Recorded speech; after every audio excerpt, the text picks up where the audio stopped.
Tabla también ya la hemos visto.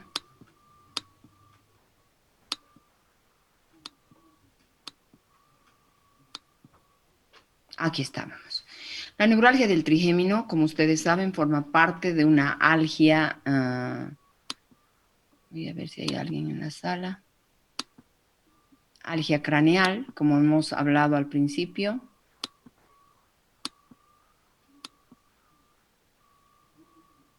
Aquí hay otra persona. Otra persona, están entrando recién. Bien, 90% de estas algias faciales son, de las algias faciales, perdón, son neuralgias del trigémino, 10% son sintomáticas.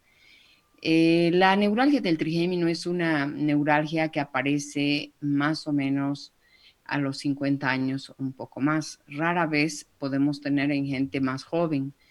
Cuando tenemos una neuralgia del trigémino en gente más joven, tenemos que pensar en otra patología o una odontalgia, ¿no? Me ha tocado ver una paciente que estuvo andando por acá, por allá, por todas partes, como neuralgia del trigémino, y sin embargo tenía una odontalgia. Y a veces sucede al revés, ¿no es cierto? Que sacan todos los dientes y resulta que es una neuralgia del trigémino. En la gente joven siempre es importante descartar una patología subyacente. La neuralgia del trigémino es unilateral, es más frecuente a ver, ¿cuáles son las ramas del trigémino? ¿Quién me puede decir?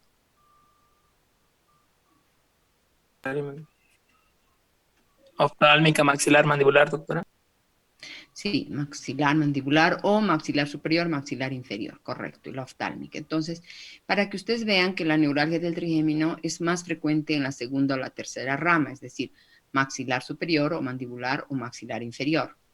¿Cómo es el dolor de la neuralgia del trigémino? Es un dolor lancinante, es decir, que quema, como una descarga eléctrica, es de corta duración, es discapacitante. O sea, realmente la persona que sufre esto, solo ella puede describirnos, no es algo que no logra, no logra alivio con nada en el momento del paroxismo.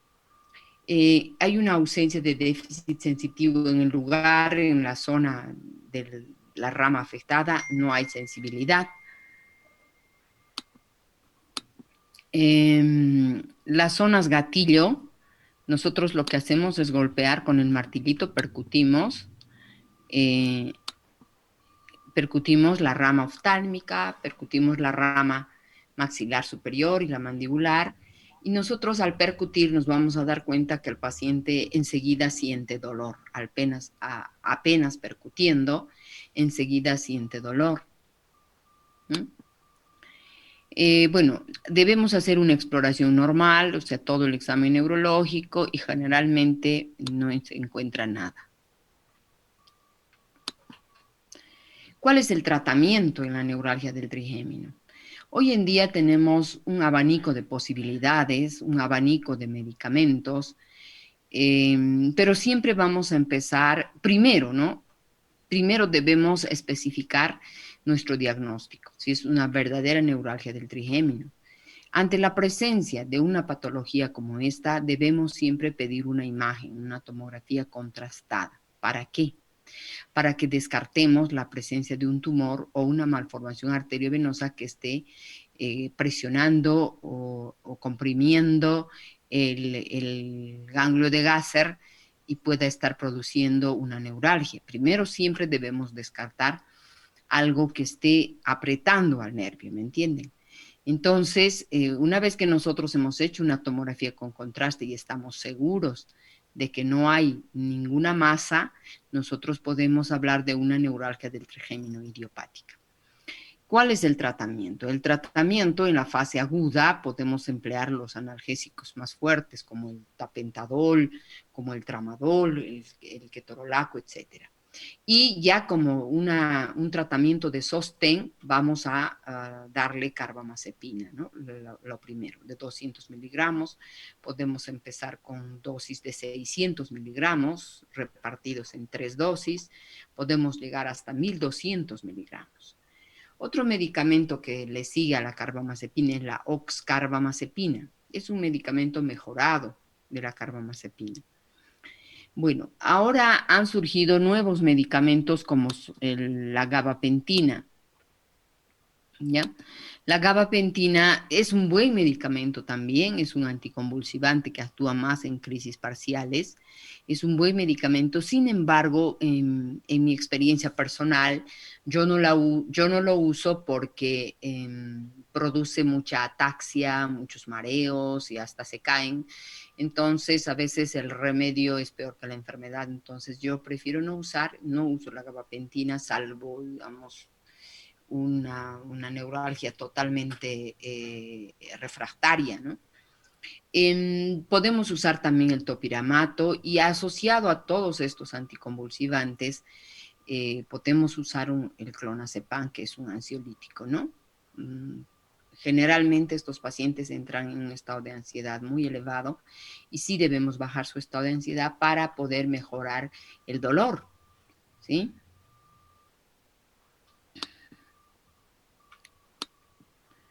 Bien. Hasta aquí terminaríamos con cefalea migraña. Si alguien tiene alguna pregunta, yo estoy a la espera.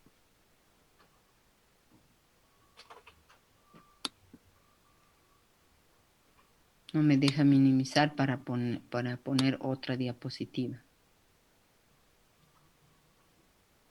Entonces, no sé qué voy a... Doutora, Dime. entonces la primera elección sería la carbamazepina o la oxcarbamazepina, ¿no? Sí, pero también hay otra cosa que me estaba olvidando. En lugar de usar en lugar de usar la ¿Se puede asociar con la pregabalina? eso es, en lugar de usar la gabapentina, yo uso la pregabalina, ¿ya? Y asocio carbamazepina con pregabalina, o a veces no hace falta asociar, porque no se olviden que ambos son anticonvulsivantes, con diferente Sí. mecanismo de acción, pero que actúan de una manera muy similar. Pero hay pacientes que se responden. Ahora, en los últimos tiempos se puede asociar también la duloxetina, que es un antidepresivo de acción dual, que se utiliza mucho en la neuropatía diabética, también puede resultar en la neuralgia del trigémino. Cuando no hay nada que nos responda a la neuralgia del trigémino, entonces ya podemos usar radiofrecuencia o finalmente mandar al neurocirujano para que haga un bloqueo, ¿no? Porque hay neuralgias del trigémino totalmente refractarias que no se pueden, no responden a ningún tratamiento. Bien. Voy a tener que salir y mandarles otro link para poner otra diapositiva, chicos, porque no me deja finalizar Ya, la doutora. reunión. Ok, doctora. Finalizar, acá dice finalizar reunión para todos, entonces voy a tener que salir de la reunión o salir, no, no me va a dar, tengo que finalizar para poner otra diapositiva. No me deja trabajar ahí mismo. Pausar. Entonces voy a mandarles otro link y voy a finalizar esta reunión. ¿Ok? Recording.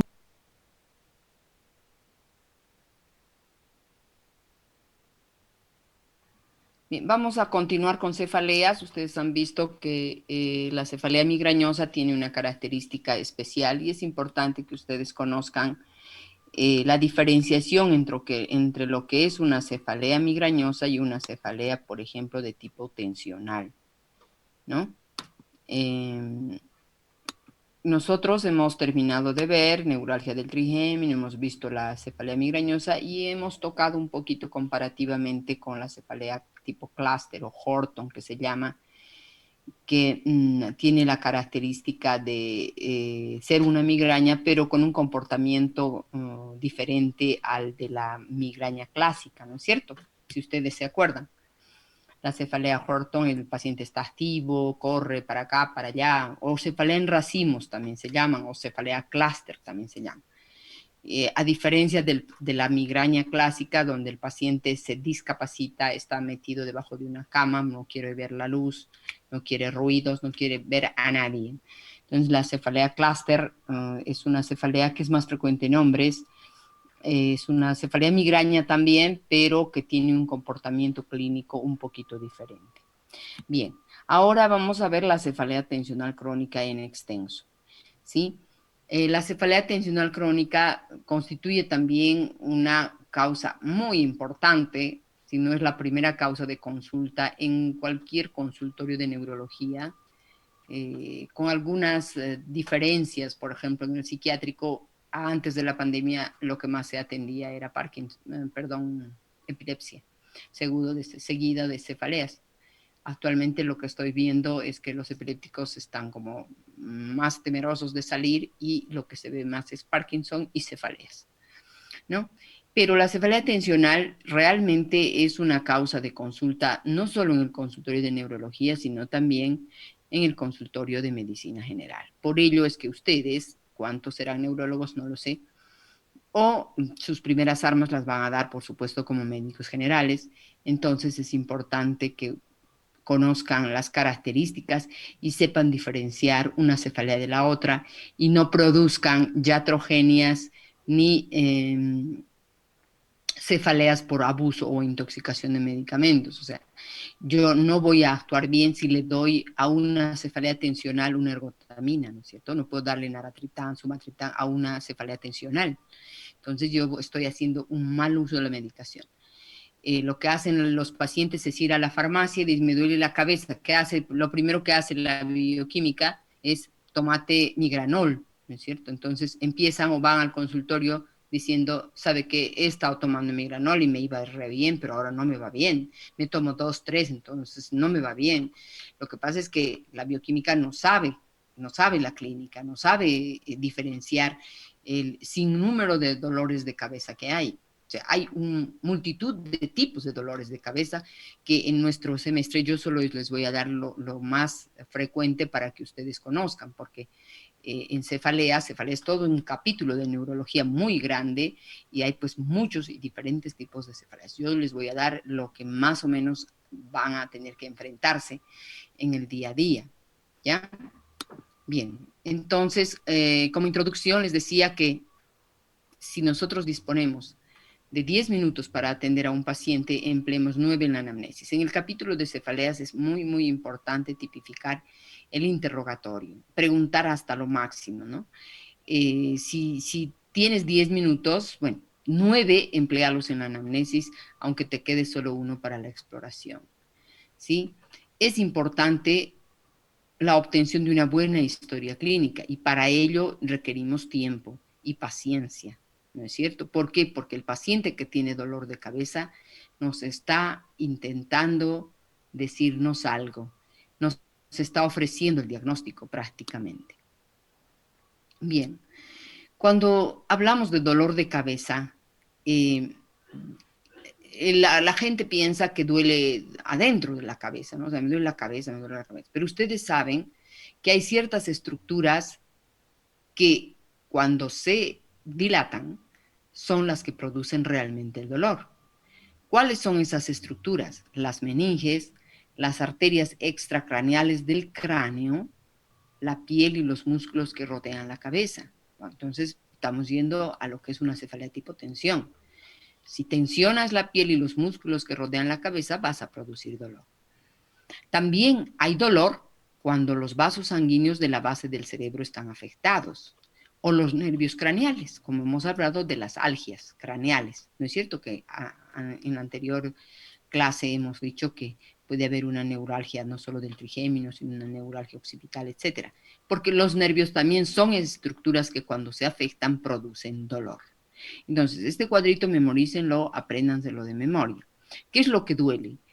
Cuando se afecta, ¿qué estructuras duele? Las meninges, las arterias extracraneales del cráneo, la piel y los músculos de la cabeza, los vasos sanguíneos de la base del cerebro y los nervios craneales 5, 7, 11, 10, 2 y 3.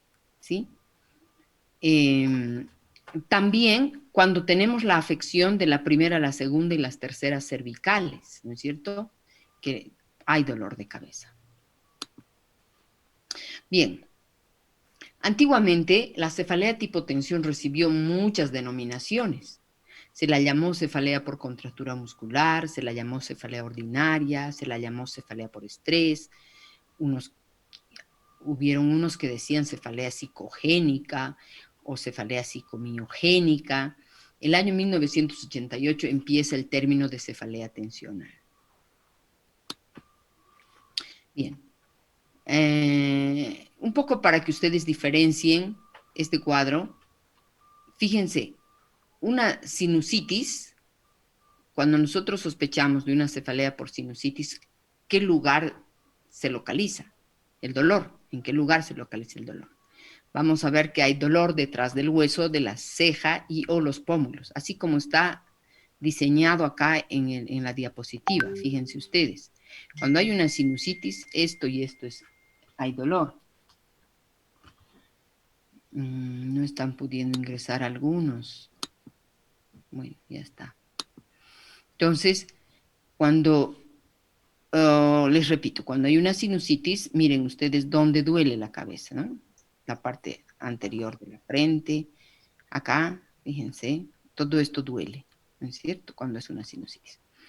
Cuando es una cefalea en racimos, les vuelvo a repetir, la cefalea en racimos es aquella cefalea donde hay el clúster, o sea, acuérdense, cefalea en racimos, o decir Horton con H, o decir clúster es lo mismo, ¿sí? Es lo mismo.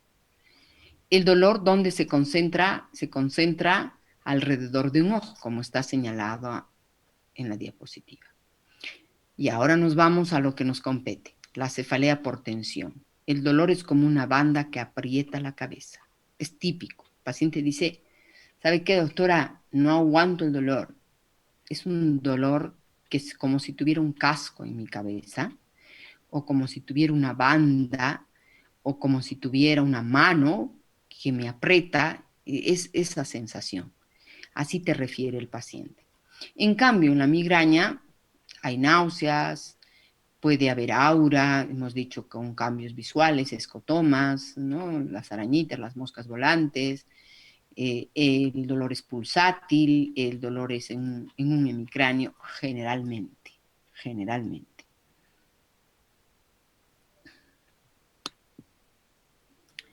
Entonces, podemos definir que la cefalea de tipo tensión es un dolor o una sensación de tensión, de presión o constricción ampliamente variable en intensidad, frecuencia y duración, que dura mucho tiempo. Comúnmente se localiza en la nuca. El paciente dice, me duele la nuca. También en el área frontal, como habíamos visto en la diapositiva, ¿no? Que se va a asociar a una contracción sostenida de los músculos esqueléticos. Esto como parte de la reacción individual al estrés vital. Así es como se define la cefalea tipo tensión. Existe una clasificación. Doctora, Sí, ¿cuál es el nombre de la cefalea en racimos? Los otros dos nombres que tenía. clúster. Cefalea Cluster. clúster. O cefalea Gracias. Horton. O cefalea Horton, con H. Horton en inglés, ¿no? La H suena como J en inglés. Entonces, Ya. cefalea Horton. Bien, esta cefalea de tipo tensión, si bien es cierto, involucra la sensación que siente el paciente de tensión, de presión, para los estudiosos en cefaleas, aún no cumplía los requisitos para una clasificación totalmente completa. De manera que dijeron que esta clasificación era ambigua y poco operativa. ¿Sí? Bueno, esto es para un poquito ilustrarles cómo y dónde se localiza el dolor de cabeza, fíjense ustedes. El corazón que ustedes ven acá, de este sujeto, más o menos es ahí donde se localiza el dolor tipo tensión.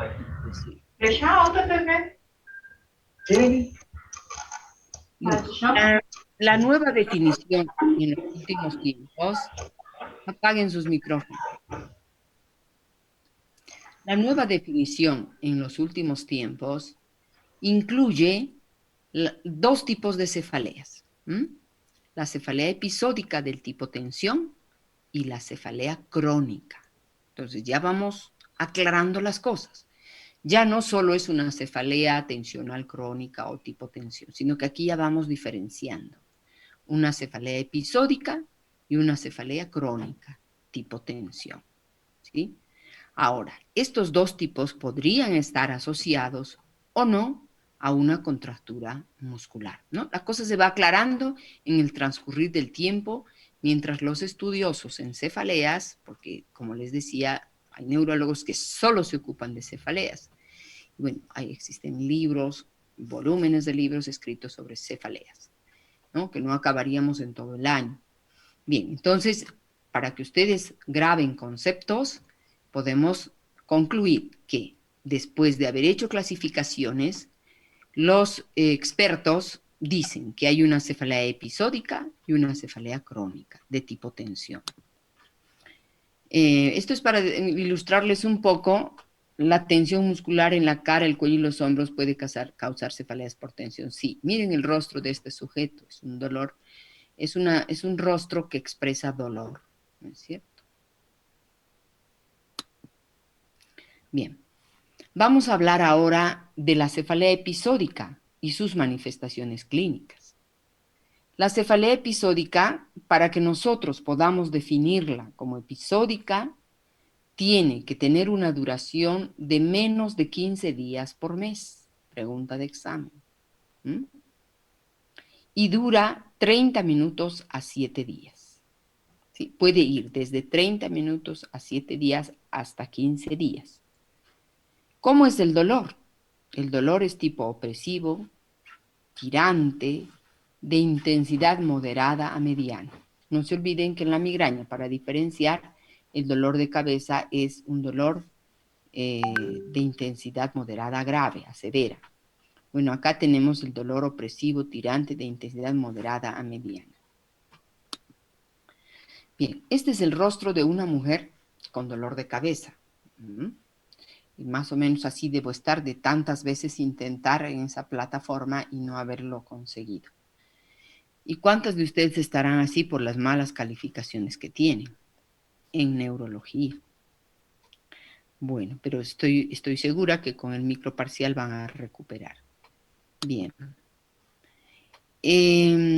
La cefalea de la que estamos hablando te inhibe hacer algo, pero no prohíbe la actividad, es decir, no te discapacita, ¿no? No es como en la migraña que estás haciendo algo, no aguantas más, vomitas, dejas todo y ni te interesa nada y te metes en un cuarto oscuro.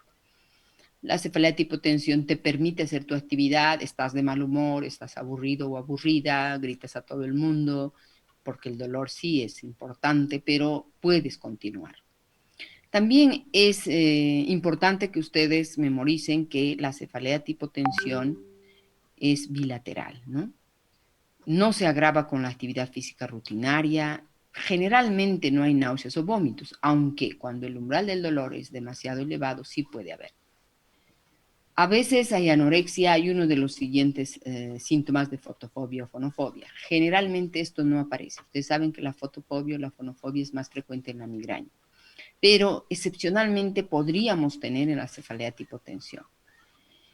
Está básicamente relacionado el dolor de la cefalea tipo tensión con estrés, con el fastidio, la ansiedad, la depresión, la frustración, el mantenimiento de posturas cansadoras, ¿no? A veces no nos damos cuenta y adoptamos posturas que generan contractura muscular y es muy fastidioso y genera dolor de cabeza.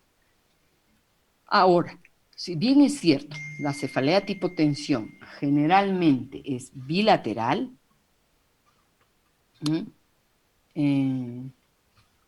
alguien está...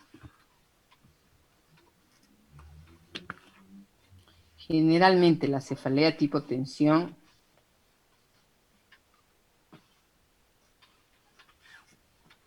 denme 2 minutos.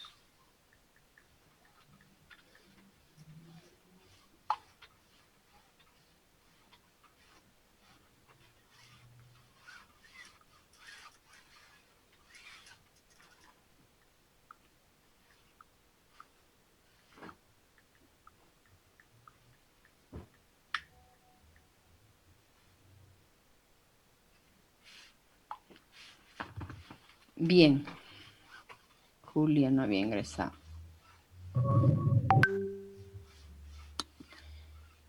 Como les decía, perdón. Generalmente la cefalea de tipo tensión es bilateral, puede existir. Ustedes saben que la medicina no es una ciencia exacta, como las matemáticas. Por tanto, podríamos decir que un 10 a un 30% el dolor puede ser unilateral. O sea, fíjense ustedes, no necesariamente podemos nosotros decir que es 100% bilateral.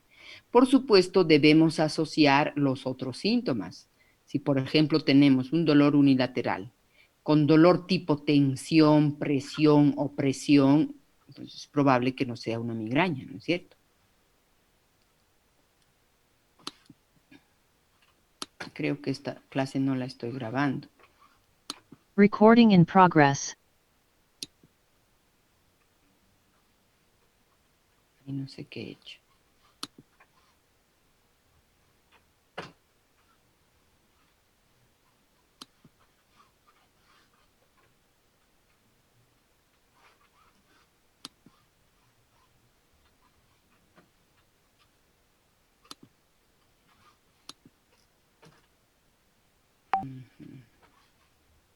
Bien.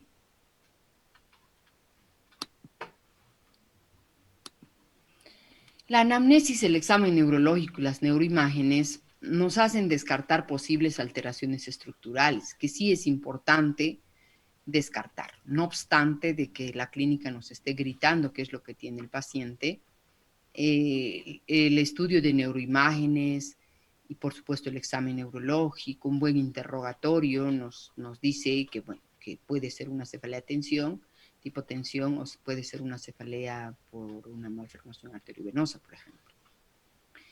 Entonces, podemos decir que la cefalea tensional episódica es la más frecuente de las cefaleas. En porcentaje, 69% en hombres y 88% en mujeres, en un estudio que se hizo en Dinamarca. La prevalencia declina con la edad en ambos sexos. Ustedes me dirán, ¿por qué?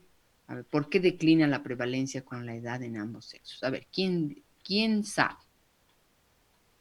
Por el aspecto hormonal, doctor. Por el aspecto hormonal, puede ser.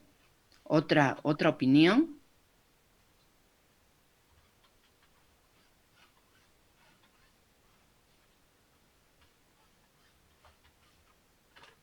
Porque, bueno, yo pienso que va declinando con la edad porque, bueno, uno se hace como madura más, ¿no? O sea, lo que antes te parecía un mundo o que se te va a caer un mundo, de pronto, a medida que pasan los años, vas madurando y vas manejando mejor las cosas de la vida.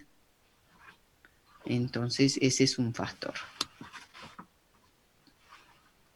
Existe una historia familiar también en un 40%. No se olviden que la migraña tiene un 70% de historia familiar, es mucho más la migraña. En la cefalea tipo tensión no hay pródromos ni aura, o sea, es otra cosa que tienen que saber diferenciar. No tiene aura. ¿Cómo es el dolor? Hemos dicho que es sordo, con sensación de tensión, no es pulsátil, más bien es en banda y que rodea la cabeza, ¿no? Hay pacientes que describen, tengo como una vincha que me aprieta, que cada día me aprieta más y al transcurrir el día me aprieta más. La intensidad es de mediana a moderada, en contraste con la migraña que es moderada a severa. La cefalea que dura más de 15 días puede estar 3 meses hasta 180 días. A esa cefalea ya se le llama cefalea del tipo tensión crónica. Es un dolor de cabeza que tiene al menos 2 de las siguientes características. Es bilateral, de calidad opresiva o compresiva, tirante. Hay pacientes que dicen, ¿sabe qué, doctora? Siento como si me punzaran, siento punzadas. Es otra de las características de la cefalea tipo tensión. No es pulsátil. También es de intensidad mediana moderada y no se agrava por la actividad física rutinaria. La cefalea tipo tensión crónica cumple las dos situaciones siguientes. Solo uno de los siguientes síntomas podría estar: fotofobia, sonofobia o náuseas. Podría no tener náuseas severas ni vómitos. No puede atribuirse a otras alteraciones. Perturba al paciente casi todo el día y todos los días. Suele presentarse más de 180 días por año. Afecta al 11.7% de la población general. Corresponde al 31 al 50% de todas las cefaleas. La edad de comienzo, más bien, de la cefalea tensional crónica, y siempre les vuelvo a repetir, esto es un más menos, ¿no es cierto? Porque en medicina no es regla. Más o menos 30 años. Y predomina en mujeres, en 65 a 77%. O sea, las mujeres como que padecen más de dolor de cabeza que el hombre. Yo creo que eso se debe también porque las mujeres tienen más sensibilidad que el varón, y de pronto tienen una manera diferente de afrontar las cosas, ¿no? O sea, más delicada es la mujer. Es un dolor que desconcierta.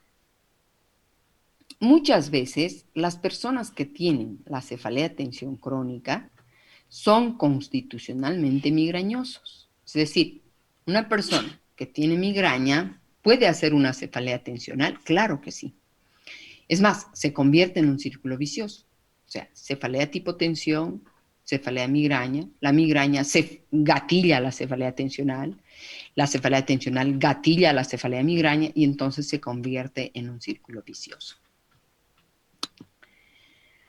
Las personas que están afectadas de la cefalea tensional crónica generalmente abusan de medicamentos, lo que les decía, ¿no? Analgésicos o ergotamínicos, ya sea como que van a la farmacia, la boticaria receta un ergotamínico, como es el migranol, para una cefalea tensional crónica, por ejemplo. Error tan grande, no le puedes dar un ergotamínico o un triptán, un naratriptán a una cefalea tensional crónica, o sea, estás haciendo un pésimo tratamiento. El dolor compromete frecuentemente áreas cervicales, es verdad, y se discute si la contractura muscular es la causa del dolor. La contracción muscular sostenida parece ser que incrementara ciertas aminas vasoactivas acumulando ácido láctico y siendo esto o el responsable de provocar manifestaciones vasculares secundarias. Bien, bueno, esta es otra señora que realmente tiene dolor de cabeza y fíjense el rostro, ¿no? O sea, el rostro expresa, te está diciendo, te está clamando ayuda. Bien, ¿cuál es la causa? En la cefalea tensional tipo episódica, generalmente las patologías de base del cuello, ¿cómo se llama esto? Una disfunción en la articulación temporomandibular, una extensión prolongada del cuello durante la intubación para cirugías, posiciones viciosas durante las horas de trabajo, etc., puede llegar a producir una cefalea tensional episódica. En cambio, una cefalea tensional crónica casi siempre está producida por periodos de mucha ansiedad y depresión. Entonces, y fíjense ustedes, si nosotros no hacemos un diagnóstico preciso del tipo de cefalea, entonces la persona puede llegar a tocar fondo si no tratamos la ansiedad y la depresión. No va a pasar nunca el dolor de cabeza y se va a ir incrementando mucho más, se va a incrementar más la depresión y entonces podemos estar en presencia de un suicidio, una cosa así. Entonces sí es importante hacer un diagnóstico preciso. ¿Y cómo hacemos el diagnóstico preciso? Lo hacemos justamente conociendo las características de los diferentes tipos de cefalea. Hablando un poquito de cefalea y COVID-19. Al principio, cuando inició la pandemia, no conocíamos mucho sobre el COVID-19, ¿no? O sea, era todo un mito, era pánico, era terror, etc. Y entonces empezó a estudiarse un poquito qué tipo de dolor de cabeza produce el COVID-19. Bueno, se ha visto que se ha distinguido 4 tipos de dolor de cabeza asociados al COVID-19, al coronavirus. Uno que es la cefalea propia del COVID-19, ¿no? Por toda la patología sistémica. 2, que el agravamiento del dolor de cabeza primario que ya padecía el paciente. Es decir, por ejemplo, un paciente tiene una cefalea tensional y de pronto tiene COVID, esa cefalea se requete agrava. Y también se vio que el dolor de cabeza en realidad del COVID se debía a la presencia de los equipos de protección individual. Entonces, no se descartó que la cefalea en presencia del COVID se deba a una hipoxia, ¿no?, cerebral, y más bien se tipificó como el uso prolongado del barbijo, ¿no? O sea, que como que te genera una mala calidad, te estresa, ¿no? Una mala calidad de aire también, pero no per se, no por la hipoxia, sino por el mismo hecho del equipo de protección. Y también se vio que esta cefalea, bueno, pues estaba relacionada con la tensión emocional por la que atraviesa el paciente que tiene COVID.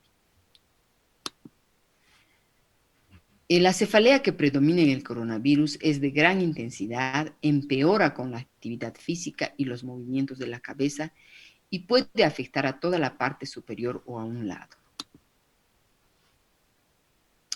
Hasta un 15% de los pacientes presentan dolores de cabeza, muchos sin fiebre. Cada uno tiene una explicación fisiopatológica diferente, por tanto el manejo deberá ser diferencial. Aún en un paciente con COVID-19 que presente cefalea, también será importante tipificar el tipo de cefalea.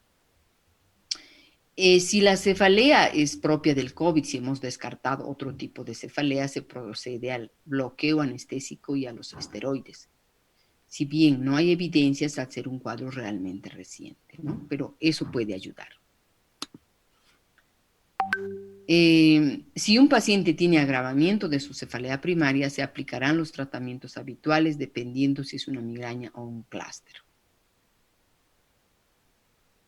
Ahora, de pronto, si modificamos las mascarillas y las pantallas protectoras, podemos hacer que calmen los dolores de cabeza ocasionados por esta incorporación de elementos. Bueno, a mí sí me ha pasado que realmente llegaba y llego a casa cuando trabajo todo el día con el casco y todo aquello con dolor de cabeza. Si evidenciamos que la cefalea está provocada por el estrés de la situación, el uso de los neuromodulares es adecuado. Neuromoduladores. ¿A qué llamamos neuromoduladores? Puede ser una pregabalina, por ejemplo, puede ayudar. La motrigina, por ejemplo, puede ayudar. Entonces, los neuromoduladores sí ayudan para poder equilibrar un poco el estrés. En aquellos casos en que evidenciamos cronicidad, será importante el uso de benzodiazepinas, antidepresivos y apoyo psicoterapéutico, ¿no? Eso es importante. ¿Cuáles son las bases biológicas? Perdón, acá por la diapositiva, biológicas. Como teorías que se hablan sobre la producción de la cefalea tipo tensión. Si se nos corta el Zoom, voy a pasarles otro Zoom, ¿ya? Otro link, perdón. Bien. Entonces, las bases biológicas de la causa de la cefalea tipo tensión, dice así, que el dolor estaría producido por la afectación de las terminales nerviosas nociceptivas que se encuentran en las articulaciones. ¿Me puedes traer un vasito de agua, por favor? Gracias.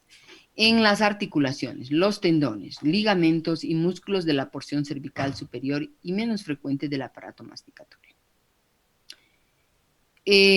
También se dice que el dolor sería transmitido por vía trigeminal desde sus núcleos o las vías cervical 1 y cervical 2 hacia el tálamo, por vía espinotalámica y de ahí a la corteza, para hacerlo luego un dolor consciente, de una forma desconocida. ¿Cuál es la epidemiología de la cefalea tensional? La cefalea es un síntoma universal. Díganme, gracias. Díganme si alguno de ustedes nunca jamás tuvo un dolor de cabeza. Bueno, en el mundo, 2 a 5% de personas no han reportado cefalea. La epidemiología nos dice que hay cefalea, pero no el tipo. Bueno, un poco para repasar la clínica de la migraña, 1/3 auténtica migraña, 1/3 auténtica cefalea tipo 1 o 2, y 1/3 combina la cefalea tipo 1 o la tipo 2 con una migraña. Entonces, ahora, en la práctica clínica, les puedo mencionar que gran parte de la población, sobre todo en estos tiempos, está combinando la cefalea tipo tensión 1, que se agrava a tipo tensión 2, o la cefalea tipo tensión 1 con una migraña, o la cefalea tipo tensión 2 con migraña. Y hay otro grupo que tiene las 3 combinaciones, lo que constituye una verdadera pesadilla diagnóstica. Bien, ¿cómo y con qué hacemos el diagnóstico diferencial? En primer lugar, tener siempre presente si es una cefalea de larga data, si hay un diagnóstico equivocado, si es una migraña, si es episódica, si las crisis pasan las 72 horas, etcétera, ¿no? Ustedes saben que en la migraña lo frecuente es que dure un día, pero puede llegar a 72 horas. Tener en cuenta la cefalea que aparezca diariamente, pues no es una migraña, y eso grábenselo. Un dolor de cabeza de cada día no es una migraña. El estatus migrañoso es muy raro, tener cuidado en su diagnóstico. La cefalea postraumática puede confundirse con migraña, eso es importante, y en el momento de la anamnesis, preguntarnos si ha tenido algún golpe, algún accidente, etcétera, ¿no? Porque a veces el paciente no deliberadamente, se le olvida mencionarnos, o sea, y usted se golpeó la cabeza, preguntamos, sí, me olvidé decirle, ¿no? Entonces, paciente, a veces nosotros tenemos que ser muy inquisidores, buscando una causa del dolor de cabeza.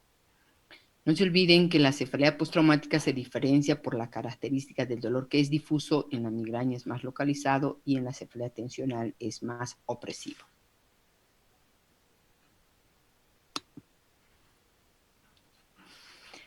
Bueno, una cefalea de origen reciente debe ser investigada con mucho cuidado porque puede ser más fácil su tratamiento. Por ejemplo, una arteritis temporal. Una arteritis temporal es otro tipo de cefalea. Anótenlo y subrayenlo. ¿Sí? También podemos tomar en cuenta las cefaleas por lesiones de ocupación de espacio, como un absceso cerebral, hematomas subdurales, ¿no? Entonces, meningitis viral o tuberculosis, metástasis de tumores, hipertensión craneana benigna, glaucoma, distrofia corneal, sinusitis frontal, abscesos dentales. Fíjense ustedes, un absceso dental también puede producir un dolor de cabeza. Bien, en este protocolo de investigación que nosotros tenemos que hacer al enfrentarnos a un paciente con dolor de cabeza, tendremos que lo primero es lo primero.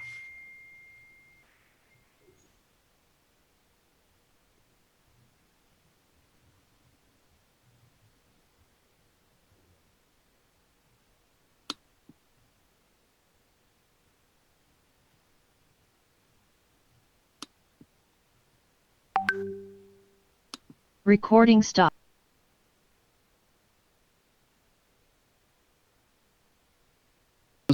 Nos va a dar realmente las pautas para que nosotros podamos llegar a un diagnóstico y tipificar en forma correcta un dolor de cabeza.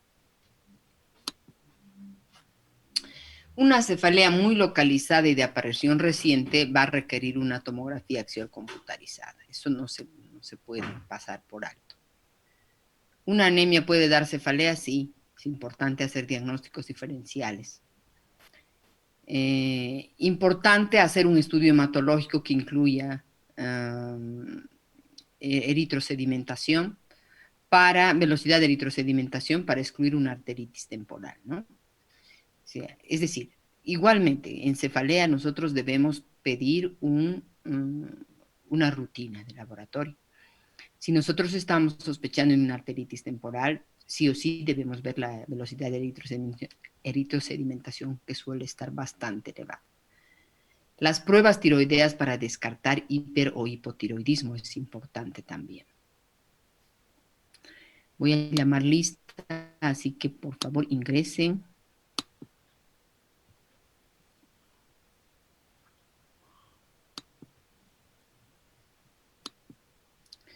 Una radiografía de cráneo tiene muy poca utilidad en cefalea. O sea, eso ya no se usa.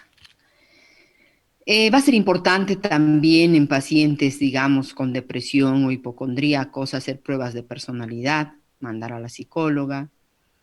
Otras pruebas neurofisiológicas de larga duración, que acá lo está anotado, pero que en la práctica, la verdad, esto no se hace. El electroencefalograma tiene importancia en cefalea para descartar crisis convulsivas parciales, ¿no? O una epilepsia.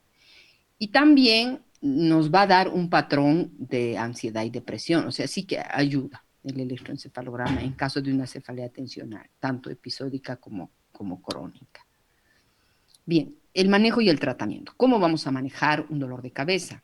Lo que les decía en el transcurso de la clase. Un diagnóstico diferencial a tiempo nos va a ahorrar energía, va a evitar desgastes por parte del paciente y del médico. Entonces, no solo es dolor de cabeza, tómese un ergotamínico, tómese un paracetamol, No, tenemos que tipificar el dolor de cabeza, identificar el tipo de dolor de cabeza. Si obviamos este paso, los pacientes caen en un círculo perverso del dolor crónico. Será importante asociar antidepresivos y benzodiazepinas por un periodo de tiempo de mínimo de 3 meses de resultado, a veces hasta 1 año. O sea, es decir, si un dolor de cabeza crónico tipo tensión está siendo producido por ansiedad y depresión, tendremos que hacer un tratamiento en base al tipo de depresión, a la gravedad de la depresión. Si está somatizando, quiere decir que ya estamos en presencia de una depresión crónica. Entonces el tratamiento tendrá que ser prolongado, no menos de 8 meses en la crónica y no menos de 3 meses en una cefalea tipo tensión episódica.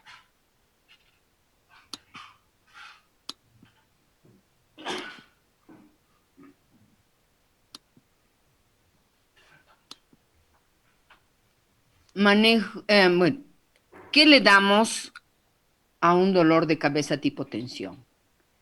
Podemos empezar con una aspirina, ácido acetilsalicílico, con acetaminofeno, que es el paracetamol, ibuprofeno.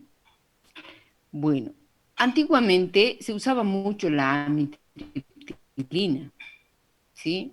Aún siguen usando, pero es un medicamento perverso. Tiene efectos colaterales, estreñimiento, mucho embotamiento. Hoy en día tenemos un lindo medicamento que se llama mirtazapina. Este medicamento podemos empezar con 1/4, subiendo la dosis de mitad, que sería la dosis antidepresiva. Y el tiempo, si es episódica, a lo mejor 3 meses a 6 meses, y si es crónica, ya les he dicho, mucho más tiempo, ¿no?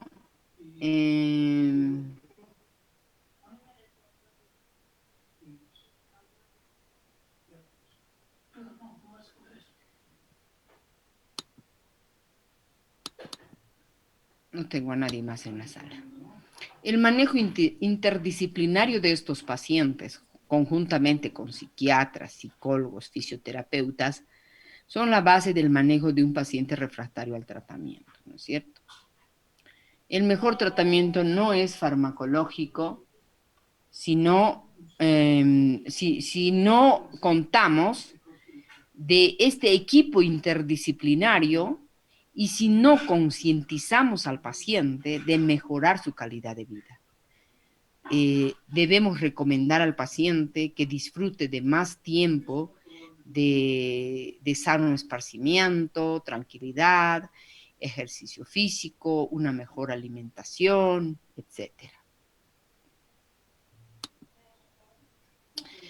¿Cuándo se interna una cefalea crónica? Cuando los síntomas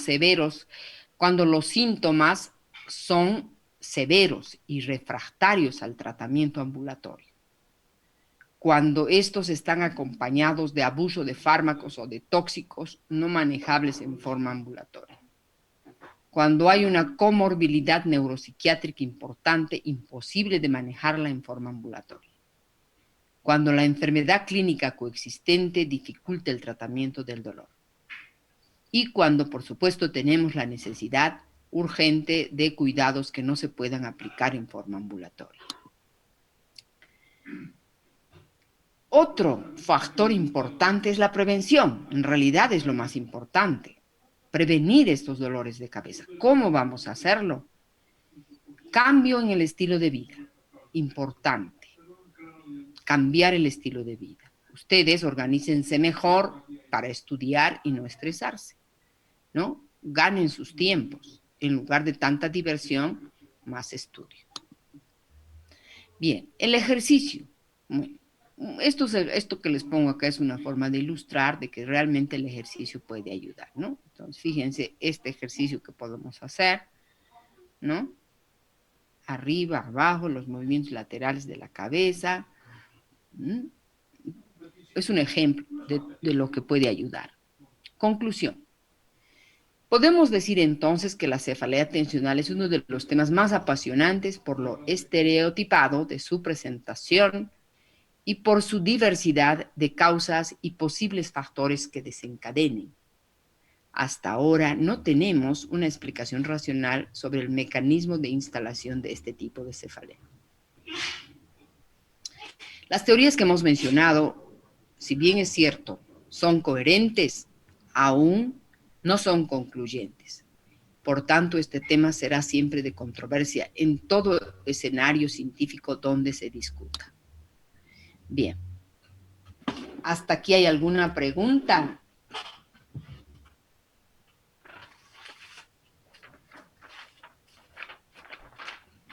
¿Alguna pregunta? No, doctora.